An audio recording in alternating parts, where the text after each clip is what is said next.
思齊，酷熱天氣警告繼續生效緊啊！係海欣，大家要飲多啲水，補充水分啦。我哋先睇下分區氣温。截至上晝7點，各區嘅最高氣温係介乎28.4至到30.5度，最低氣温就介乎26.3至到28.6度。轉下風勢圖，高空反氣旋就係為廣東西部沿岸同南海北部帶嚟普遍晴朗嘅天氣，同時同低壓槽相關嘅驟雨同雷暴就係影響廣東內陸。預測係大致天晴，日間極端酷熱，市區嘅最高氣温大約35度，新界再高1-2度。稍後漸轉多雲，有幾陣驟雨，局部地區有狂風雷暴，吹輕微至和緩西至西南風。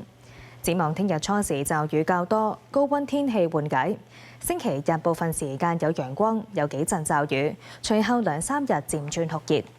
預測今日上晝嘅空氣質素健康風險一般，同路邊監測站都係低嘅水平。而預測今日嘅最高紫外線指數係11，強度屬於極高。要睇下大灣區城市嘅天氣。澳門珠海雷暴，中山雷暴，江門多雲，肇慶佛山雷暴，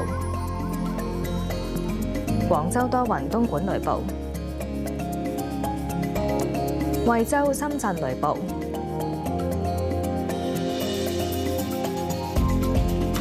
聽日先講到呢度啦。